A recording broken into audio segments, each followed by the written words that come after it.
Wonderful. Well, we can go ahead and change slides. So I'd love to begin Dr. Hamis and I's talk uh, this afternoon, although it's still morning where I am, coming from California.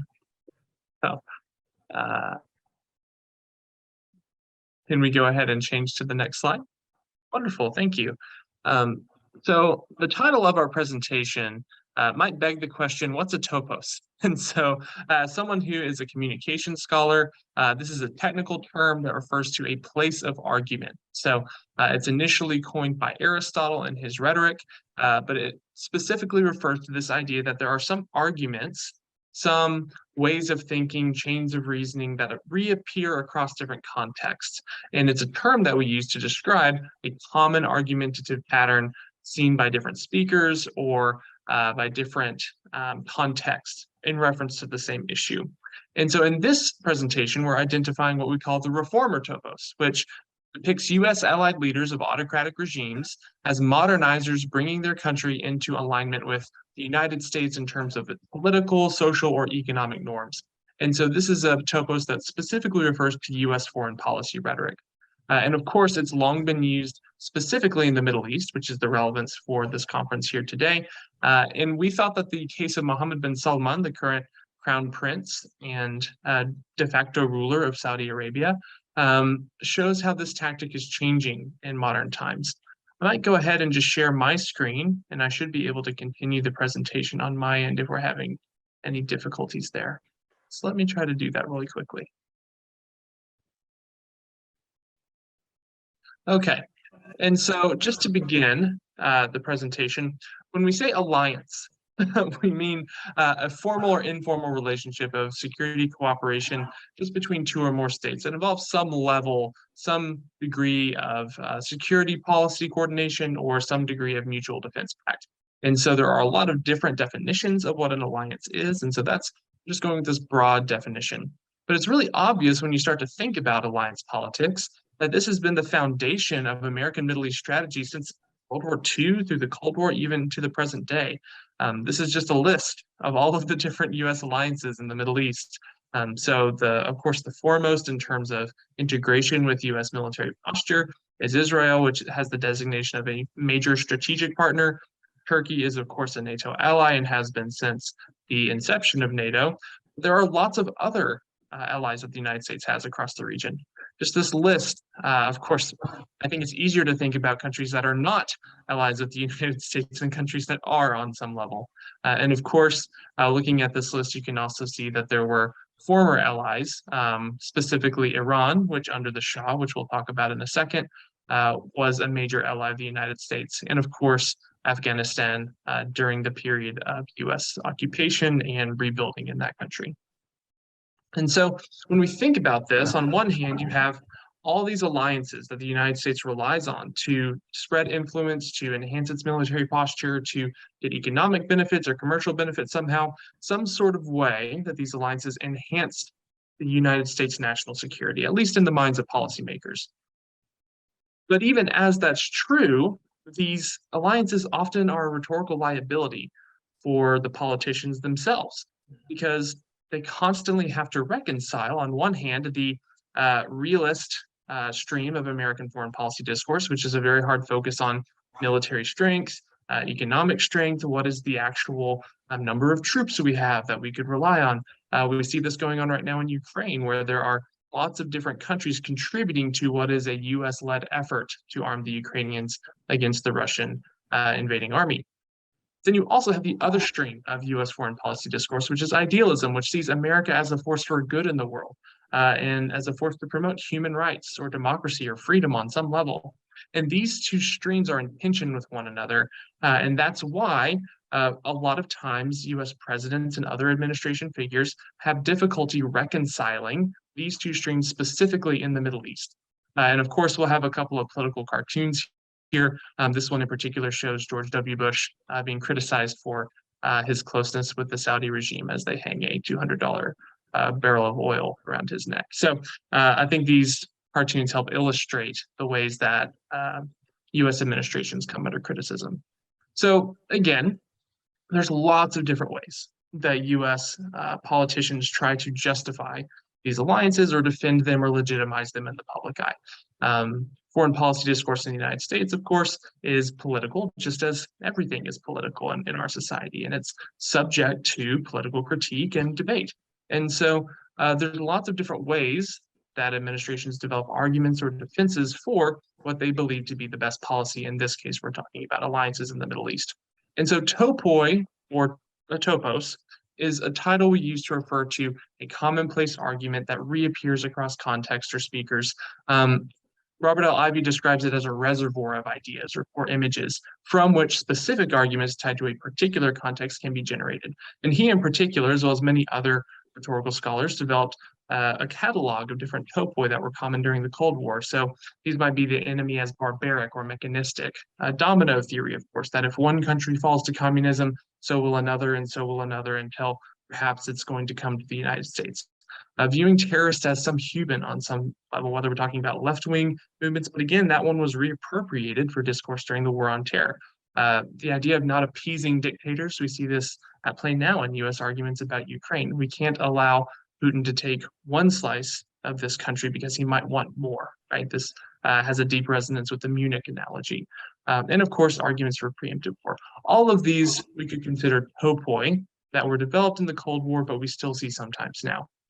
In reference to the Middle East, there are four specific topos that we think are worth identifying just to help set the context for specifically the reformer topos. So the first one is just to be silent. The Eisenhower administration is a great example of this. So if you know anything about the 1950s and U.S. Middle East security policy, the Eisenhower administration was deeply involved with Saudi Arabia, very much picking up ball from the Roosevelt and Truman administrations to invest in Saudi Arabia as a U.S. military ally and to strengthen them. And so there's even a briefly considered plan to promote the King of Saudi Arabia as an Islamic pope in the hopes that this would help rally Muslims across the world against communism.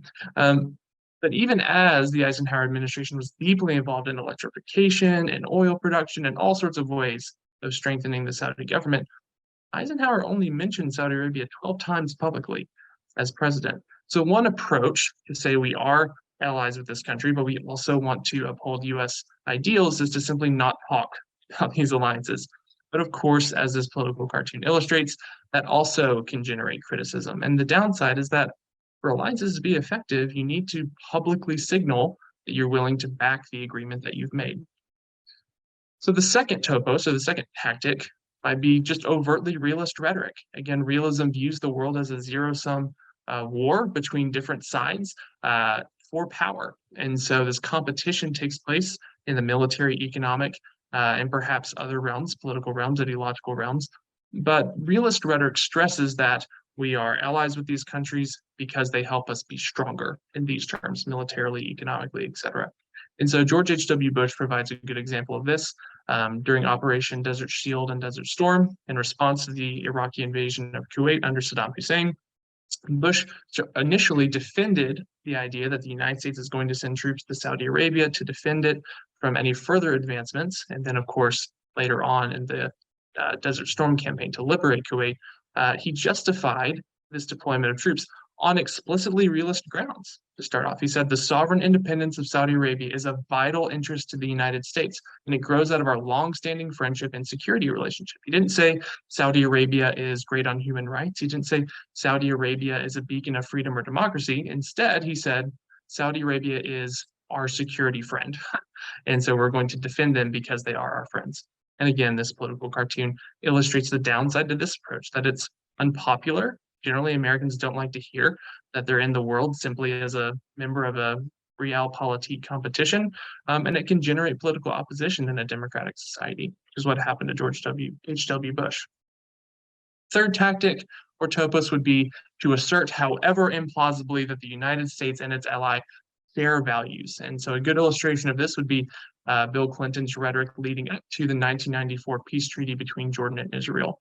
And so Jordan's an interesting case. I've had the privilege of spending some time there. But Jordan, of course, is a U.S. ally, has been a U.S. ally during the Cold War. And King Hussein, who is the long-reigning monarch of that country, did a lot to try to portray himself as being in line with the West and sort of keeping with this idea Clinton praised Hussein leading up to this peace treaty, saying that he's democratizing the country, he's modernizing the economy, all but saying this country is becoming more like the United States, and we share these values. And of course, the downside to this one is that it's implausible. It's easier to criticize over a longer time horizon whenever critics or journalists or activists or NGOs notice, hey, maybe this country doesn't actually share the values of the United States. And so that leads us to number 4, what we identify as the reformer topos, or the creation of a reformer persona for the US allied leader in question. This argument, or again, commonplace, depicts the US allied leader as a modernizer whose reforms require American support to succeed. And so this approach downplays the autocratic nature of the allied regime in question, whether it's a monarchy or perhaps a republic or even a dictatorship, and it foregrounds a leader's status as a change agent who is bringing about that very economic, social, or political transformation that will make his country, always a he, more liberal, right? In American terms, of course. And so this approach has the benefit of blending idealism and realism as a rhetorical tactic. It draws from the idealist part of saying we care about human rights, we care about democracy and freedom and other US values, but it also acknowledges the realist dimension in saying we need to strengthen this person so that they're able to bring about these reforms. And of course, you can see how this type of argument would lend itself to be used by the US allied leader in question, who can then initiate a public diplomacy campaign to say, I am a reformer, and in order to support my reforms, I need more US support. There's lots of examples of this being used, not just in the Middle East, but across US foreign policy history.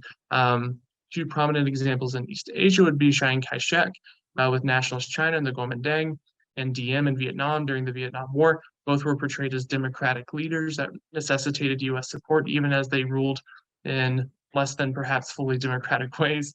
And then another example in the Middle East, John F. Kennedy saying he will defend and support the Saudi regime after it agreed to outlaw slavery in 1962. That, of course, was part and parcel with Operation Hard Surface, when the Kennedy administration sent F-16s that were unarmed, but still F-16s to defend Saudi Arabia from the Egyptian military under Nasser. And then George W. Bush, as late as 2004, this isn't just a Cold War thing, praised the late ruler of, or founder of the UAE for bringing liberty and hope through reform and change at the Iftar dinner that he broke the meal at. So there's lots of different ways that this is used. A really good example would be the Shah of Iran. Across multiple presidential administrations, JFK, Johnson, Nixon, Ford, even Carter, all praised the Shah on some level for being a reformer. And because he was a reformer, that meant the United States needed to give much more military support to his regime. Nixon, of course, had the infamous blank check policy, giving the Shah, quote unquote, anything short of nuclear weapons. We could talk about that in the Q&A if we're interested. But the Shah also leaned into this. He leaned into this image of his country and himself, his persona, as this liberalizing force. And so he gave lots of English language interviews. He promoted himself as this enlightened monarch, at least to Western eyes. And he had a quote.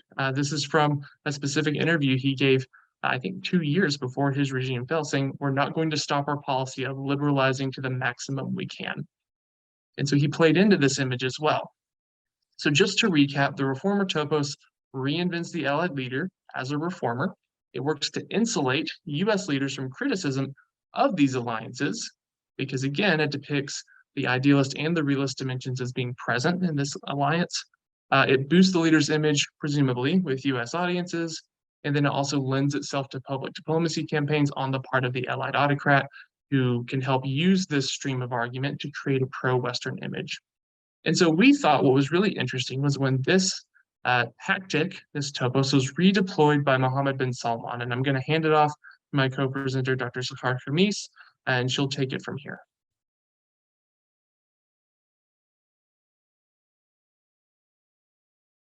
I can continue doing slides from here if that would be best, or I guess you can switch it over there.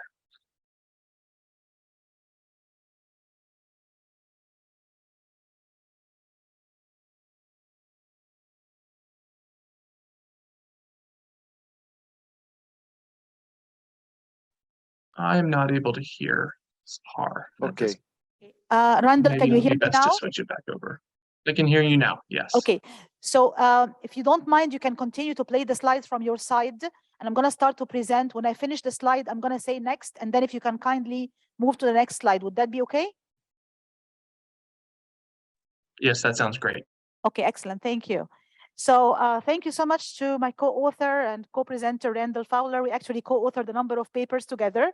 And this one that we are presenting on today is actually under review. So please wish us good luck that it actually gets accepted and gets published soon. So I'm going to move on now to give the example specifically of Mohammed bin Salman as a model for this rise of the reformer image, appointed as defense minister and secretary of the royal court after father crowned king in January 2015. And also he met Obama and the US intelligence during spring of 2015. And he cast himself as an enlightened modern alternative to radicals. So an unnamed CIA source said, oh, it's either him or it's ISIS. So you see this kind of very polarized language here, and created actually the Saudi 2030 vision. I want to quickly comment on that. Like he has this vision of like by 2030, we want to have a lot of quote unquote social changes in Saudi Arabia, including an agenda on women and women's issues in particular. It included things like lifting the guardianship law. For those of you who know the guardianship law, that really had this kind of restriction. Women cannot do certain things except with the presence of a male guardian. They cannot travel abroad except with a male guardian. A lot of that now has been changed. And of course, the right to drive, which is also something important. I've been in Saudi Arabia recently and saw women driving actually on the streets, which was great. Okay, next slide. Yeah. So you see this, for example, hailed in some kind of media sources, like, oh, Saudi's, star prince keeps rising. The 30-year-old prince who is changing the world. Could this Saudi prince help end the ban on women driving? Who is steering the House of Saud? So you see this kind of media or mediated discourse on this particular character of MBS or Mohammed bin Salman, and trying to, kind of show how he is this kind of, different visionary who has a different way of looking at the future of Saudi Arabia.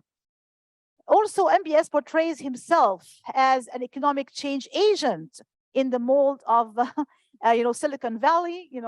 Here he is with Jeff Bezos, and political modernizer fighting an anti-corruption campaign, and a social reformer by allowing concerts, movies, and increased freedoms for Saudi women. Although, of course, there are some paradoxes there that we're going to talk about in a moment, including the fact that some Saudi women who were actually calling for the right to drive, some of them were imprisoned, under his own rule, even though they're calling for the very same things that he ended up doing. So when I asked one Saudi woman writer and activist who is a very prominent critic of the Saudi regime, it doesn't make sense to me. Why would they arrest these women who are calling for the right to drive if eventually they're going to lift the ban on driving?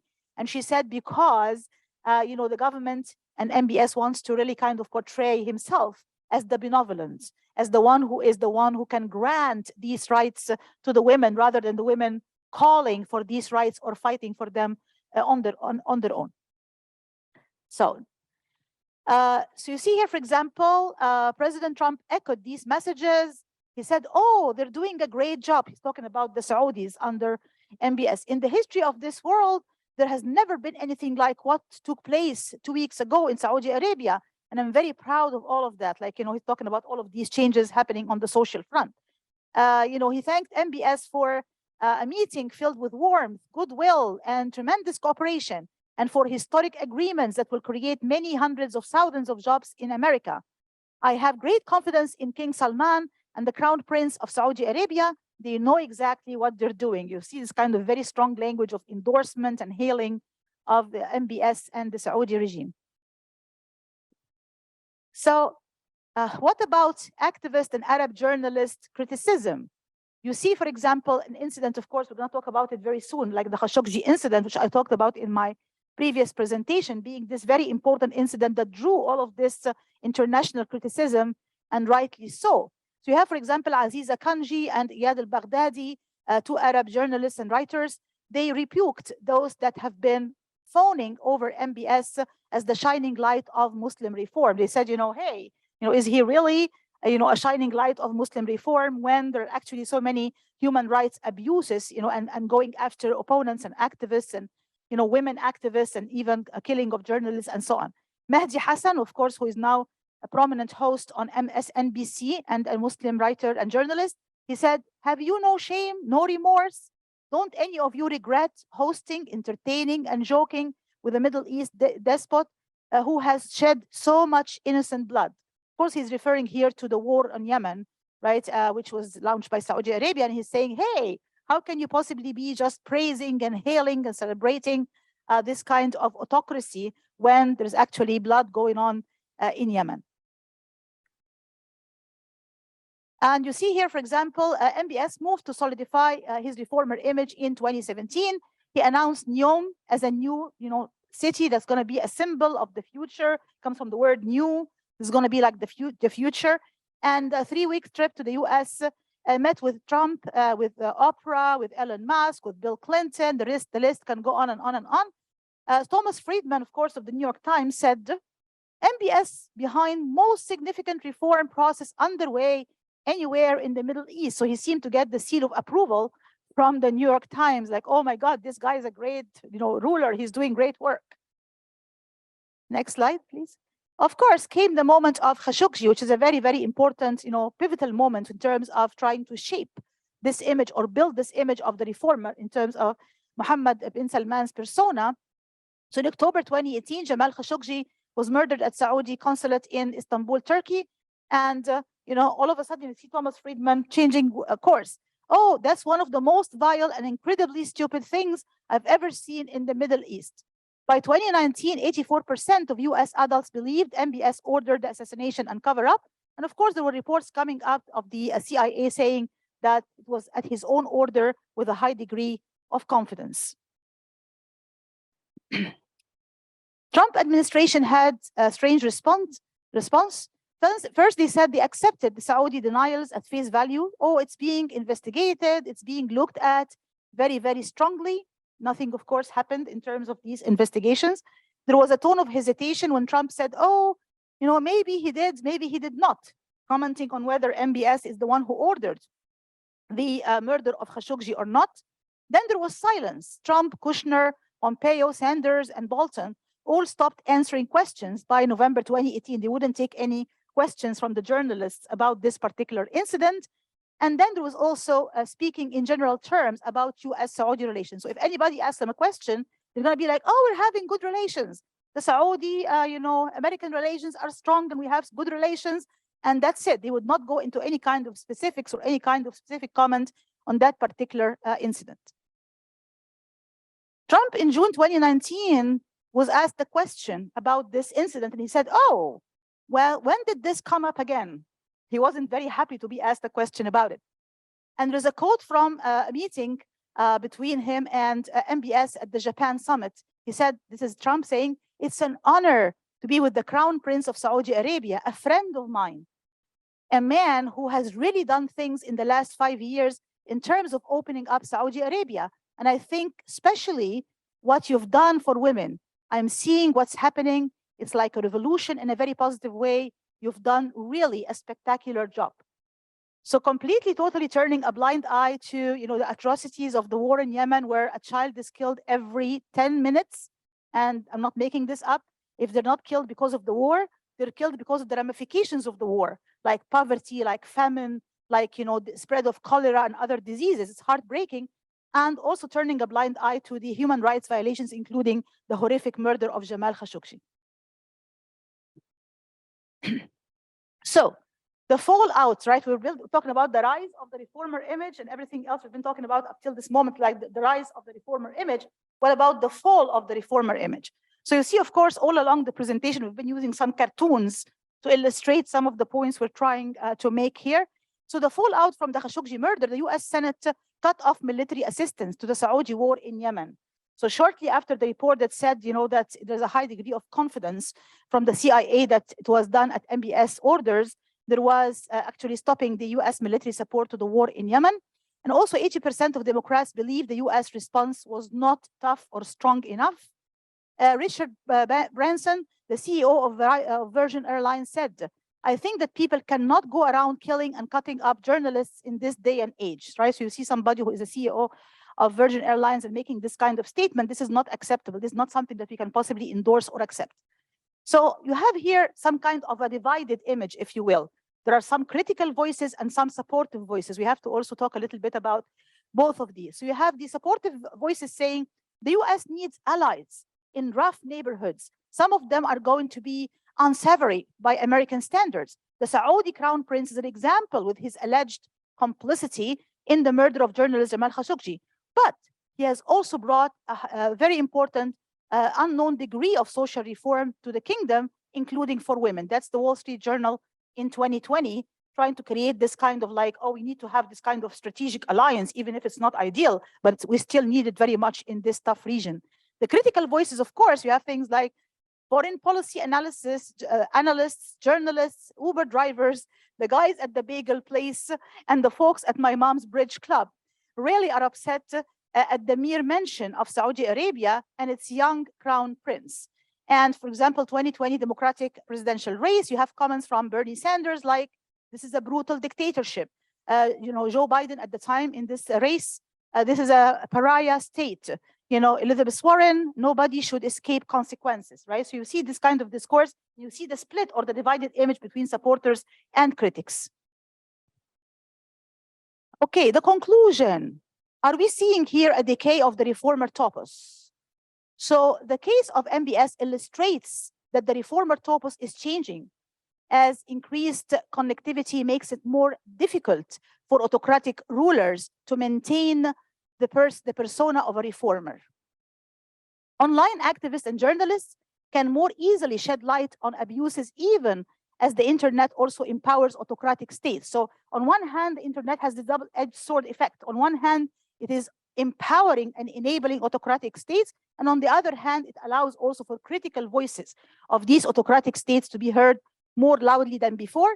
An increased reliance on online sources of information also makes it easier for consumers to inhabit a political or news bubble. So you can also have an echo chamber where people are just polarized, fragmented, and only listening to the voices and views that conform their own values to start with, which is not what a useful dialogue is supposed to be, right? We're supposed to be having some kind of deliberation, which is useful and eye-opening.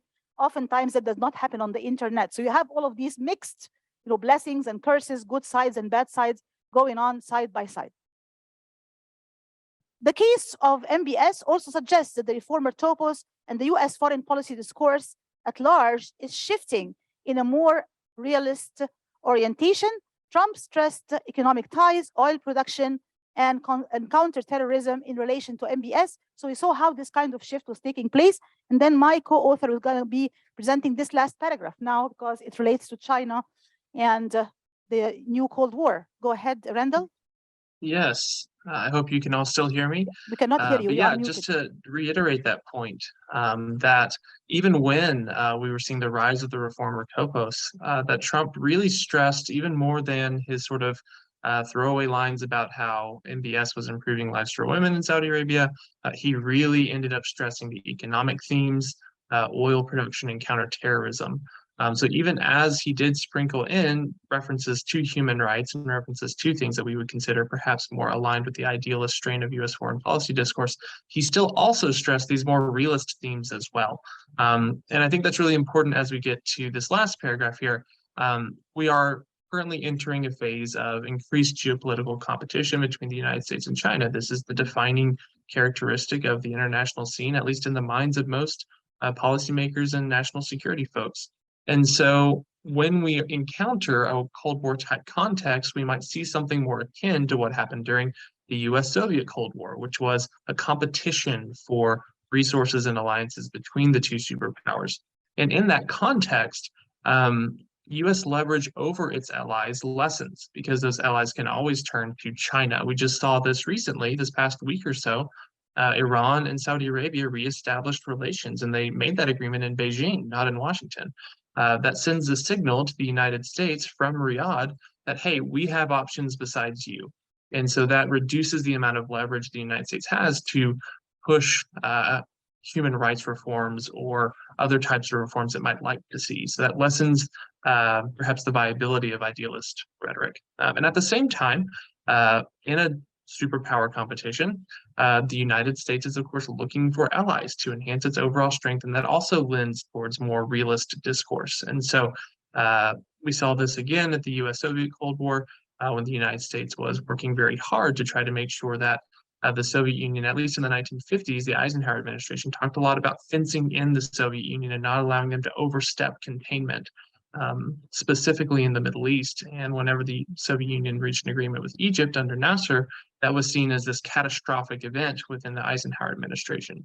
And we might see something similar now as the United States at the levels of national security policy, the intelligence community, the Pentagon, presidential administrations, all of these elements of the US government might see more of a need for allies and therefore will justify these relationships more in terms of the explicit power that they believe that they provide. So these are some ways that we believe the reformer topos is changing. Thank you for your attention and your time.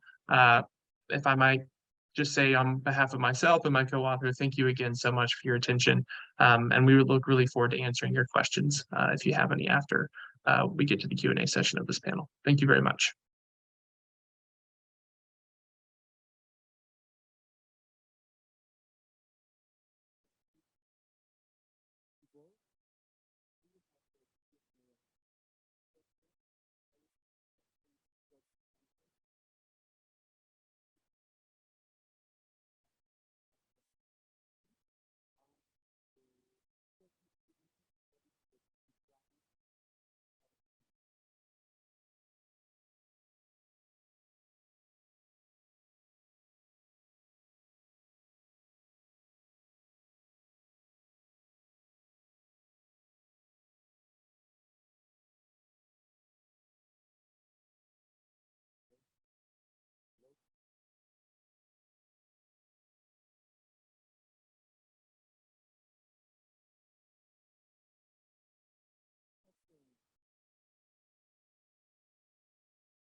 Right, we have an economic expectation.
toward a better outcome than many other Arab states in the transition. Okay, so next slide, please.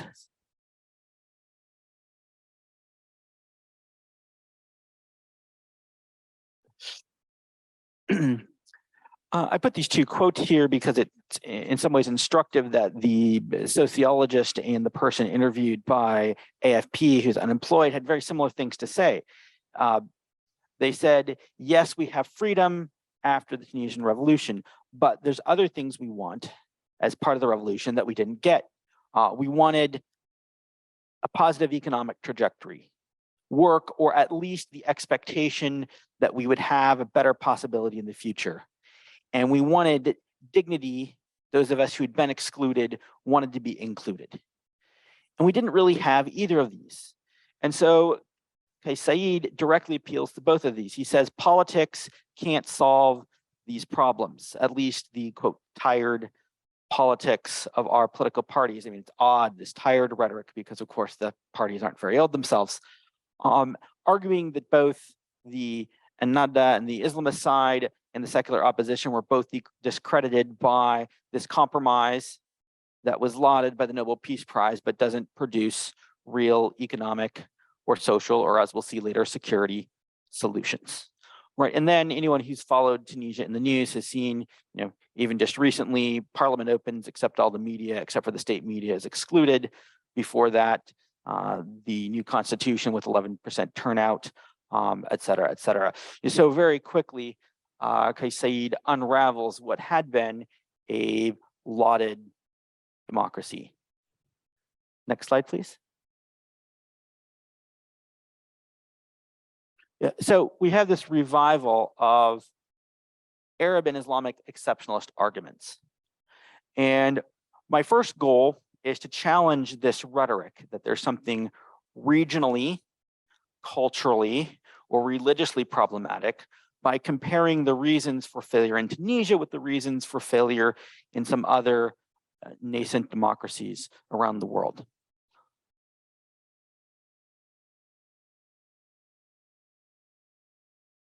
If I can control my slides, I'm going to go backwards. So my argument is that democratic failure in Tunisia is about the same sort of limitations that democracies that typically fail have. And I think the sort of theoretical argument that I'll get to at my conclusion, this calls for rethinking when a new democracy might be consolidated, might be stable and secure. So first point, if you can see on the chart, we're going to look at economic development, right? Here is on one side 2013. And if you look at Tunisia, it's the worst performing of all of these democracies that are either relatively new or under challenge. We have Peru on the top line, we have El Salvador above Tunisia, we have Mali at the very bottom. But Tunisia is sort of unique among the curve. It never reaches back to the point where it was in 2013 in terms of its GDP. And this is emblematic, this is just one statistical indicator among many of how the economy in Tunisia does not improve, in fact, worsens under democracy. So when you hear people, okay, Peru on the top, lower middle income country average, El Salvador, then Tunisia, and then Mali at the bottom. So Tunisia is the blue line, and you can see that in 2013, El Salvador had lower GDP per capita. By 2021, Tunisia is in a worse position. Well, El Salvador actually had a democratic failure, which I'm going to talk about next. So all of these countries faced some challenges economically, but Tunisia's are probably the most acute. All right, then inequality and social cleavages. I could have put pictures of any of the cases I'm going to discuss, but you have, these are pictures from El Salvador, but you have a comparison between areas of the country that have a tremendous amount of exclusion socially as well as economically, and of course, places of significant opulence. And certainly this is linked in Tunisia. If you think about the corruption under Ben Ali and sort of the challenges that the Democratic government had at recouping that feeds in to this narrative. And so part of the dignity argument is we want a government that will provide us at least with the hope of a better economic life, but also of a better future for maybe ourselves, but at least for our children. Right, and then something that wasn't part of the argument at the start of the Arab Spring, but quickly becomes part of the narrative of citizen insecurity. Right, we have an image from Tunisia and an image from El Salvador, because the failures or perceived failures of democratic governments to address issues of insecurity becomes a significant part of the criticism these governments receive. So this is certainly part of Kais Saied's critique of both the Islamists in Tunisia as well as their secular partners or collaborators, that they failed to address key issues of citizen security. It's the same argument in El Salvador that we'll see that Nayib Bukele makes about the failure of traditional politics. So you have an economic challenge, you have a social challenge, and you have a security challenge. And my argument is that when you look at recent cases of democratic backsliding, you find at least some, in many cases, all of these limitations together, and an argument that democratic politics is not serving to save them. And there's nothing Islamic or Arab or geographic about any of these limitations.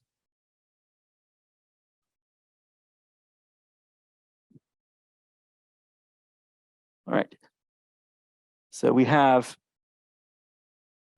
Nayib Bukele, this is the current president of El Salvador, who ran on a platform of anti-politics, right? And if you follow Kais Saied, you can sort of mix and match their campaign rhetoric fairly well, right? The traditional politics of, in El Salvador's case, the left and the right. In the Tunisian case, the Islamists and the secular parties have both failed us.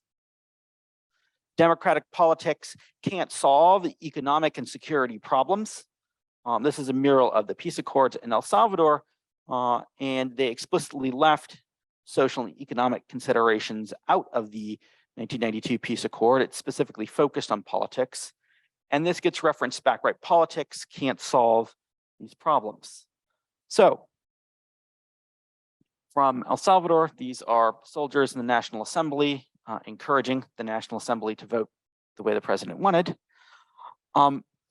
This is a self-coup that's incredibly similar to what happens in Tunisia, right? The president gets elected. I'm not going to say the election is perfect, but it's an election that most people would recognize as the incumbent did in fact win the vote by campaigning against traditional politics, and very quickly moved to alter the constitution in both cases, very quickly moved to overcome legislative or judicial bodies that might stand in their way, and really reshape the country's politics in an authoritarian fashion, under the argument that this would allow them to solve economic and security problems that weren't. In El Salvador, Bitcoin became a national currency. This is all part of the, I am going to solve the economic challenge. In Nicaragua, we have sort of a slower self-coup, but we have a similar erosion of guardrails. And this is also the logic in Mali's succession of coups. We have 3 instances of coups in Mali in the last 12 years, and it's all an argument that the current government cannot solve security being the largest with the insurgency in Mali, but then secondly, the economic problems. And this is sort of very explicitly the argument, why are we doing democratic politics when they can't solve these fundamental problems? Right, 2 more positive stories. So this is a failed self-coup in Peru. These are people queuing to vote in a disputed election in Ghana. In both cases, the anti-democratic, on one hand, the then sitting president's attempt to dissolve parliament. On the other hand,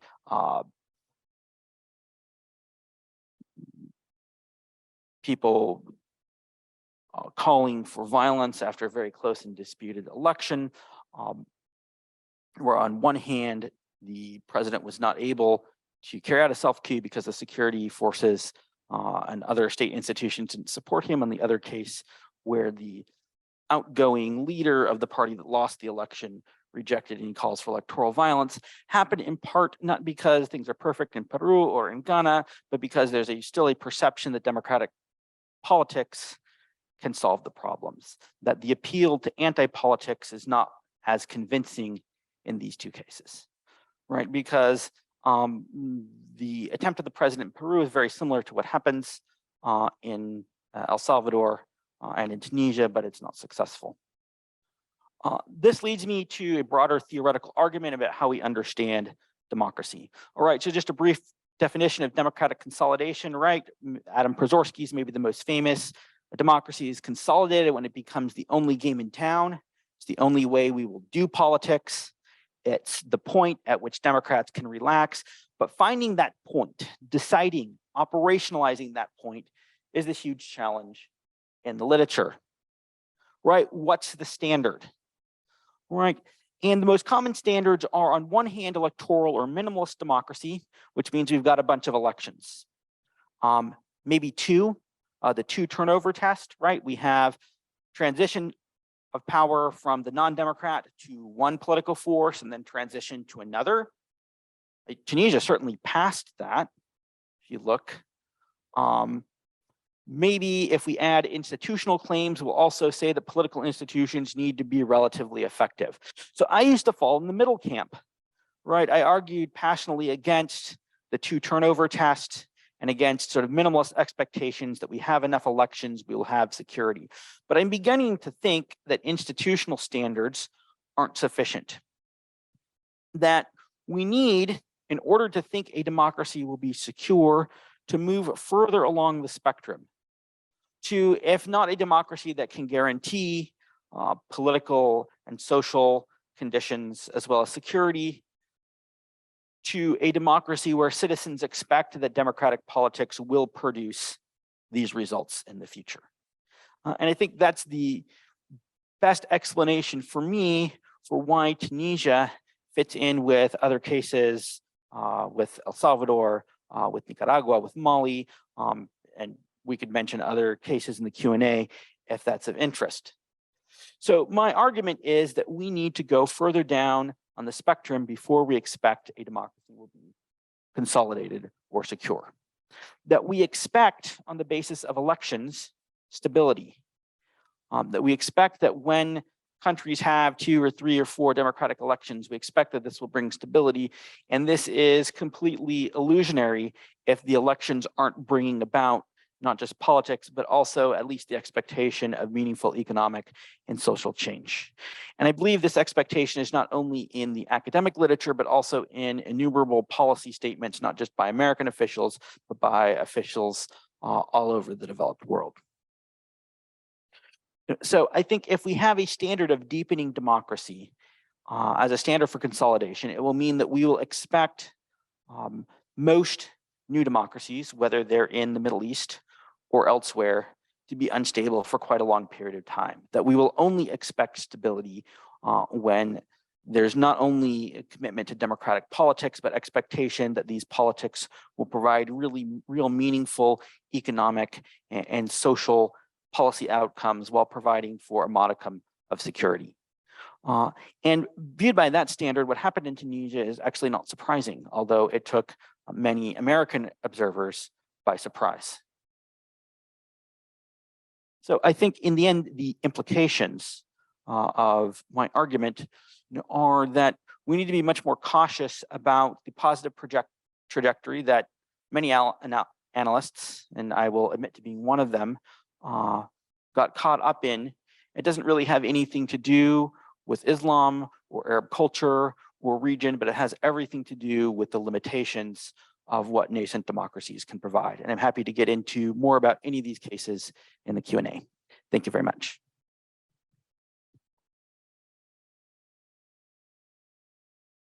Thank you very much. Now I'll invite the speakers to come up for Q&A. And from the audience, either here and virtual, questions?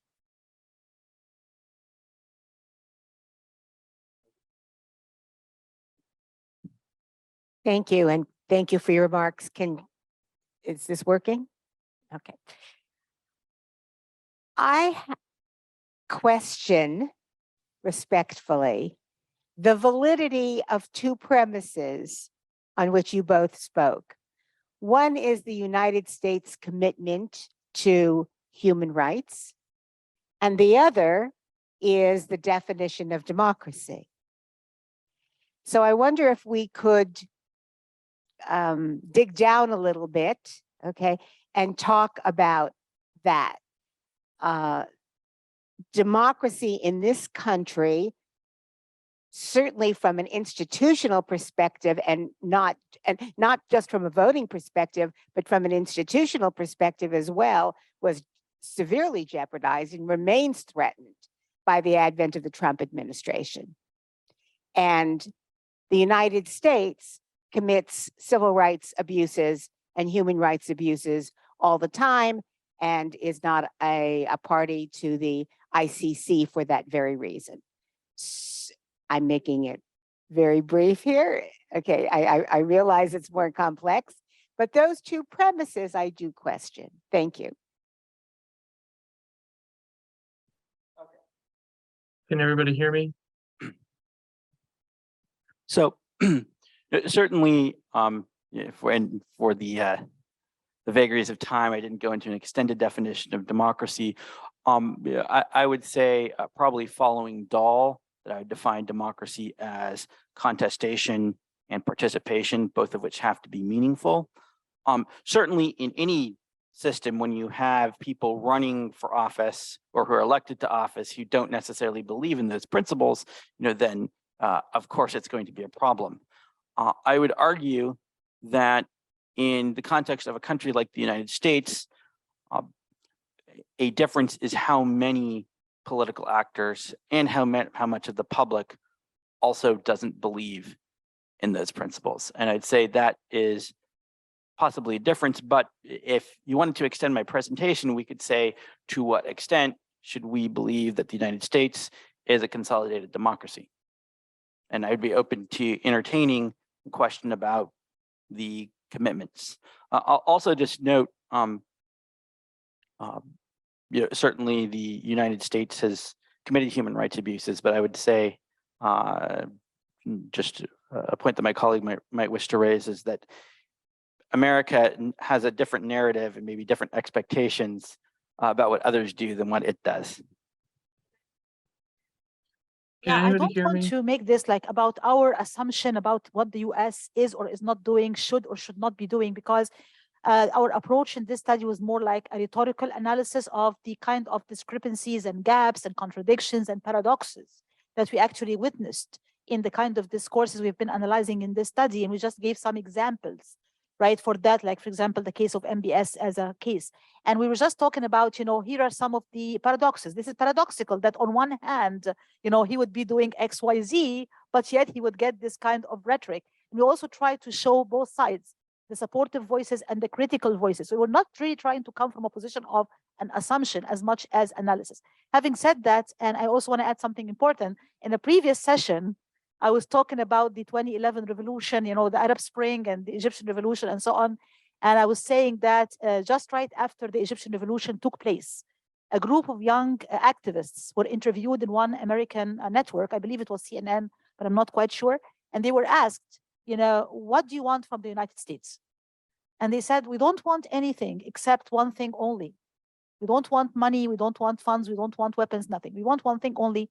Please don't support autocratic, dictatorial regimes in the region, right? So that is one thing which is really important here. But as I said at the beginning, it's not really our position to say, oh, the US is doing a great job in terms of advancing democracy and human rights, or is doing a bad job. It was more like analyzing the kind of discourse and the paradoxes, ambiguities, and gaps in it. And my co-author would also like to comment and answer your question as well. He did hear the question, but I hope that he's also able to answer. Randall, do you hear us? Yes. Can you hear Okay. me? I can hear Can you you. speak louder, please? Or can you make the Can you voice hear louder? me? Okay, awesome. Okay.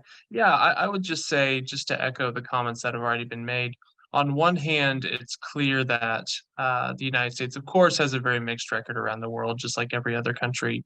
One of the things that I might draw attention to is, again, the ambiguities of the the way that the United States tends to mix up democracy and liberalism and freedom and all these other ideals in terms of foreign policy discourse. So for most Americans who might not be paying quite as close attention, liberal premises, which don't necessarily, at least in terms of some theorists, right, would say that doesn't necessarily have to do anything with democracy, become equated with democracy. And so depending on your perspective and where you're coming from, of course, these are all really messy ideas and concepts and ideals that in terms of way that they express themselves on the ground are certainly mixed. The other thing I would just say is the United States, of course, as the questioner, and I'm sure if I caught your name, mentioned, the United States, of course, commits many human rights abuses around the world, and we could talk a little bit more about that. And at the same time, it funds lots of NGOs that are ostensibly directed towards fighting human rights abuses all around the world. And so there's lots of different ways that there are ambiguities and complications and paradoxes, both in terms of the discourse, but also in terms of policies on the ground. So we focused on the discourse. That's more of our area of expertise, but of course, there's lots of different ways to approach this larger question of sort of contradictions of U.S. foreign policy. Thank you. Another question, 1 second. Thank you. I want to be real careful with how I phrase this question because I don't want to offend anybody, but I was actually meeting with a friend from Lebanon who's been very involved in the international arena for quite some time. And we had a long conversation about this. And it's interesting because everything you guys are talking about that I only caught tail end, but it's very valid. These are all important points to make. And then you kind of said something at the end where, oh, so it has nothing to do with Islam or being Arab or anything per se. It's about the limitations that these fragile democracies have. And we're talking about, as a good comparative point, Nicaragua, El Salvador, et cetera. So it's obviously not only, the part of the world that we're focused on. But when I discussed with my friend yesterday, it really struck me. It does seem, at least to people, not just people from the outside, but even people who have spent, I've lived in Jordan for over 5 years. It does seem, if you look at the entire kind of, not just the Arab world, but you look at where Islam is predominant in other countries that aren't Arab, Afghanistan, Persia, or Iran, I should say, Pakistan. Indonesia's having some issues, but I guess you could say maybe it's at the higher end of having some sort of stable democratic system, although that there was a dictatorship not too long ago.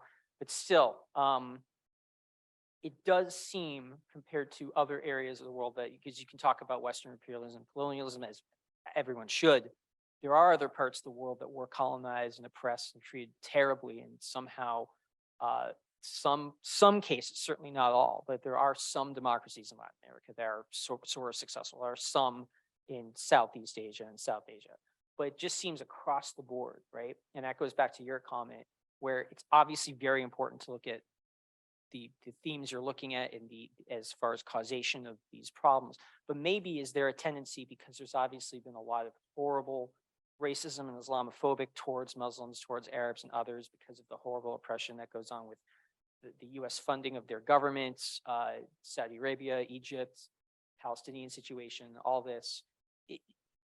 Obviously there's a good-hearted tendency to want to not blame anything about the local culture or local people, but maybe is there something within Islam, and I don't mean inherently, because religion is about how it's practiced. I'm not talking about anything at the core, but is there something going on with, I guess the broader Muslim world that does make democracy harder to take hold and to flourish than it does with other cultures? Because from the outside, it does seem that the idea that we just dismiss out of the hand, well, it's got to be these other things. I think there's a good intention behind that, but maybe they're and I used to think that way too, and now I'm kind of, maybe, I don't know, is it harmful to not maybe question some of these things and to say maybe there is something about, without trying to come from a perspective of being racist or chauvinistic about Western or white culture or whatever white culture is. So yeah, that's where I'm coming from with this, because it does seem like there is sort of a theme across a particular faiths, where they're a majority, that there does seem to be a real challenge. And obviously it couldn't be reduced to just that as well. So I hope I did not Yeah. offend. Well, first of all, your question is not offending. It's an important question, and I like it. And the reason I like it is because I get asked this question a lot in terms of gender issues and women's issues in particular. Oh, is there something about the slash Muslim world slash Arab world which is inherently, suppressive and oppressive to women? Why are we seeing, these women suffering in Afghanistan and not being able to have the most basic right of education? Why did we have this, law which did not exist anywhere in the world, which is the ban on women driving, which, thankfully has been lifted, right? And also the guardianship law, which is like women can be queens in their own homes. If they step outside of the home and they try to do something as simple as, just get some official paperwork done or travel, even if for, a medical or educational purposes, they're told, no, you have to have a male guardian. So this law has been also changed, thankfully has been removed. So what is it about the Arab/Muslim world that makes these situations so bad, right? And I always say, hey, the picture is very, very complex and very complicated. Obviously, we don't have the time to cover every single aspect of it. But in a nutshell, two very important points. The first one is the mixture or the, let me say, the confusion between religion and tradition or religion and local culture, right? So religion, Islam as a religion, gave women a lot of rights that many women in many parts of the world, including here in the United States, do not have in the year 2023, such as the right to divorce herself. She can divorce herself by simply saying, here is the dowry that you gave me, and I don't want to continue in this marriage. Very, very important things like, she has the right to choose her own spouse, to inherit, to be given, equal recognition, to participate in the public sphere, to be educated, to work. A very advanced and very emancipatory agenda, even with our standards today. Okay, then how can you see these situations then happening? Well, guess what? A lot of very bad negative traditions have been passed on one generation to the next. So if you see the Taliban and what they're doing to women in Afghanistan breaks our heart because, hey, the very basic fundamental right of education, in a religion that says Iqra, which means read, right, and hails education and says, go after education, even if you have to travel to China to get educated, do so. And then you see women being banned from school. Obviously, we cannot blame that on Islam as a religion, but we have to understand that this is very much a certain tribal, local culture and mentality that has been passed on from one generation to the next. The same thing goes for honor killings, female circumcision, domestic violence. The list can go on and on and on and on. And by the way, you can see some of these negative practices done between both Muslim communities and also non-Muslim communities in these nations. So it's not about Christianity or Islam or this religion or that, but it's very much about local culture, stagnant traditions. When it comes to things like, democracy, right? Some people will say, oh, maybe the Arab world is not ready for democracy yet. I'm like, excuse me, what do you mean? I mean, when the 1919 revolution took place, in Egypt, there were young boys going out of their schools and protesting and voicing their own opinions. And, there were chants against the king at the time and against the British occupation. What you are seeing is really reversals and backlashes on every scale, socially, politically, economically. And it's heartbreaking because this area is the cradle of civilization in the whole world. It's the place where Judaism, Christianity, and Islam emanated, and it should be in a much, much better position. Now, if you add to this complex picture, the complexity of foreign intervention, right? And as they say, so many cooks spoil the soup.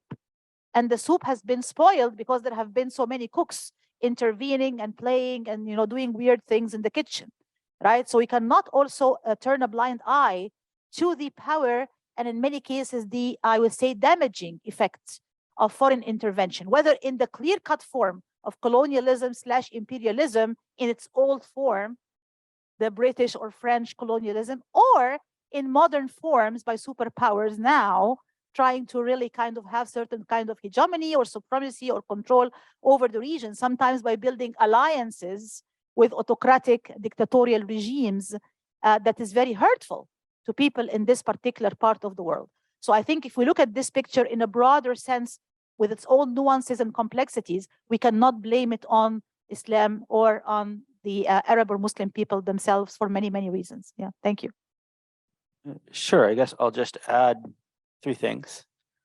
No, I'll say first, I think we have to acknowledge that to the extent that extremist views of Islam are funded and propagated, the Taliban and the view of Islam they promote is certainly antithetical to democracy.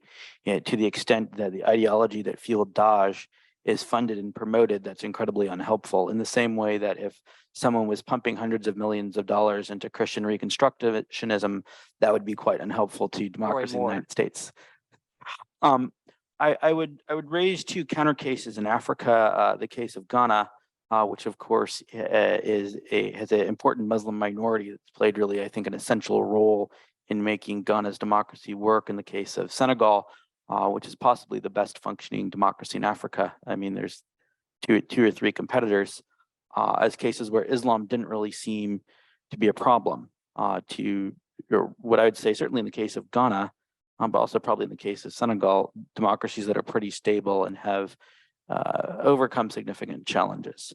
And then maybe the third thing I'll leave you with is a discussion I had with a friend of mine in one Arab country. And he said, Sam, maybe there's a cultural problem. And, maybe this is an Arab problem out of democracy. Because let me tell you a story about my mosque, he said. We just always argue about the imam. We don't like the imam. And people get mad and they want to get a new imam. And people say, I don't like the imam's sermons. I don't like the way he talks. I don't like the way he acts with people. And I said, have you heard of the Third Baptist Church? He said, wait, what's that? I said, well, people got mad and they split their church off. And they got so mad that there wasn't just one, but 3 churches. And we have sort of the Third Baptist Church, not always, but sometimes indicates that people in America split off not once, but twice. And they're in sort of one neighborhood, 3 different Baptist churches of people who used to be one church. And, for reasons that are often not deep or theological, but very human. And so I said, and we kind of talked about sort of the human condition and how that can lead to all sorts of problems, including institutional problems. So I would say certainly there can be imperatives in a given religion or a given culture that can be weaponized to be used against democracy. But I don't think in Islam you can find that to be deterministic or really anywhere I've seen. But thank you for your question. My co-author wants to add something also, so if you can give him the opportunity. Randall, do you hear us? Yes, I can hear you. Can you hear me? Yeah, can you, just 1 second, Randall, One the voice second. is not very loud. Can you hear me okay? Yeah, can you make it louder? Can you speak louder?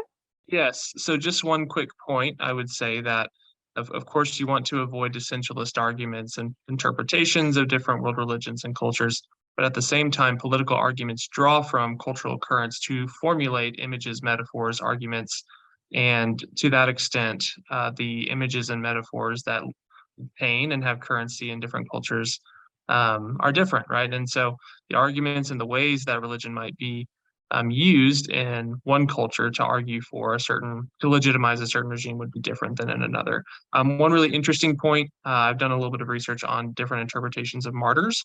And so martyrdom is a different tradition within Islam than within Christianity, than within American nationalism. And so that might be an interesting point of departure to think through ways that the concept of a martyr might lend itself to different types of political arguments, even as of course, that concept is very different across those contexts. So that's all I'll add. I think it's a great question. Thank you to my co-panelists and thank you for having me here. Good to see you all. Thank you very much. Thank you very much to the panelists. It was a wonderful discussion and a lot to think about, that reflection of, the institutionalization of tradition.